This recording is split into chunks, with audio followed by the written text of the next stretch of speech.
Have we missed the great mission? Are we missing the great mission? Remember Matthew 28:19. Go and make disciples of all nations. What does it mean to make a disciple? It must mean more than making new Christian friends, extending our network in our circle. Making disciples means so much more than new members in our church home. Making disciples means introducing people to Jesus, and introducing people to Jesus for a life-changing, long-lasting, everlasting relationship. It's about helping someone to have an encounter with Jesus.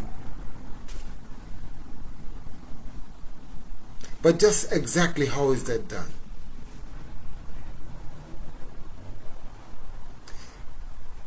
Is it as simple, realistically, as asking someone to repeat what is called the sinner's prayer? Is that a shortcut? Is it acceptable? Is it enough to say that we are honoring the Great Commission to help others to become like us, disciples, to become like yourself, a disciple of Jesus?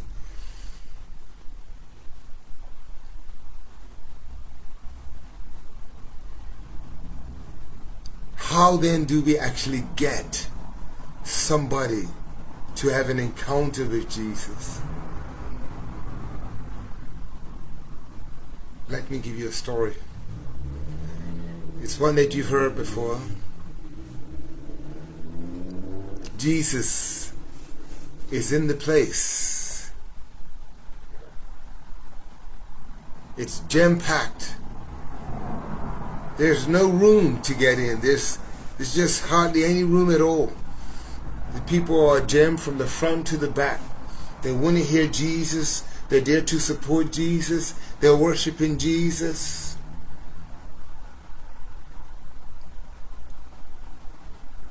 But something happens in this story. We see where there are about 4 men that have a crippled man that is not able to get to Jesus by himself. So what they do is they cut a hole in the roof and they lower the man down to Jesus. And when they do that, Jesus says that the man is healed, and it's based on the faith that through the actions that these 4 men did.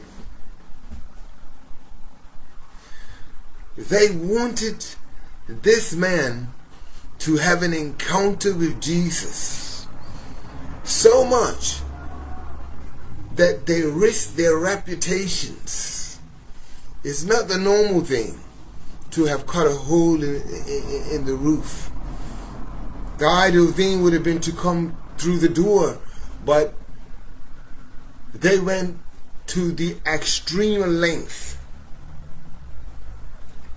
to risk how they look. They probably look like hoodlums, like troublemakers. It was abnormal. They went against the norm to make it happen.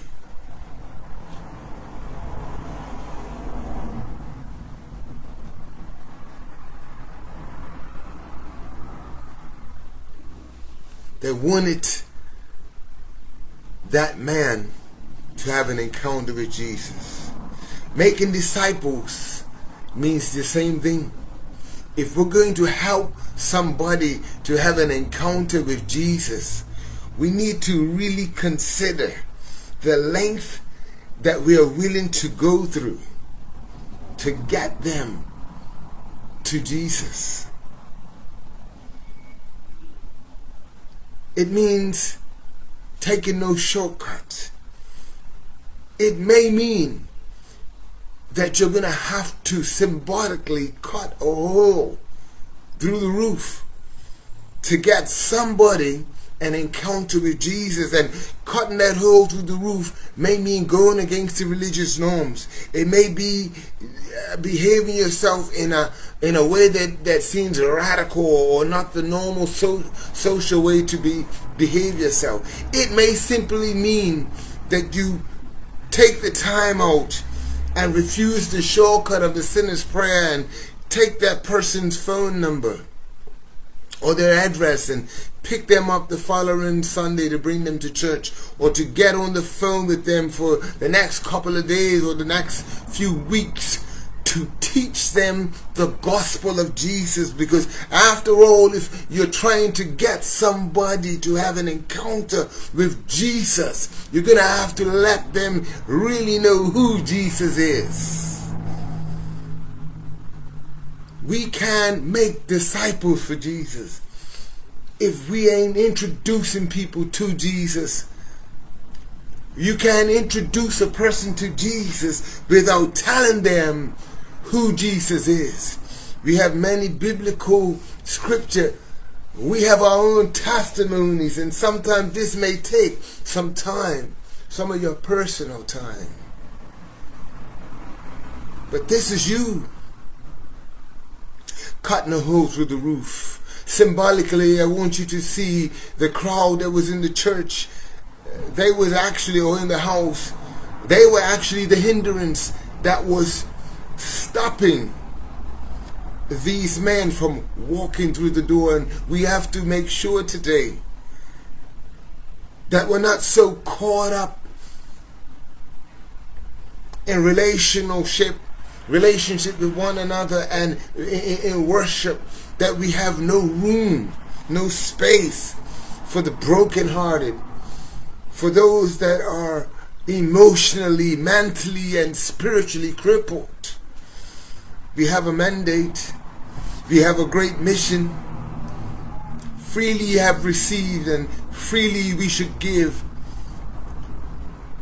This morning I want to remind you today of the Great Commission to go and make disciples. And I want to remind you today of the 4 men that helped that one man who was crippled, to the extent that they risked their reputations.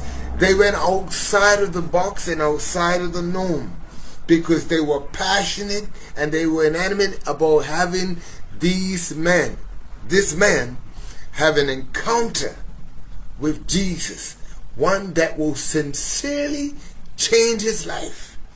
And when Jesus saw how they moved, it was the faith of those men and it was the actions of those men that caused Jesus to move and do the healing. So today I want you to think about someone, maybe one of your neighbors, maybe one of your co-workers. Think about someone and think about somehow that you can find in yourself a way that you can bring someone to have an encounter with Jesus. A roof breaking through encounter where you go outside of the norm, where you go the extra mile and help someone to have an encounter with Jesus, just as these 4 men did for the crippled man. May God bless you as you leave this place, ready to make disciples of Jesus in a roof-cutting manner. May God bless each and every one of us.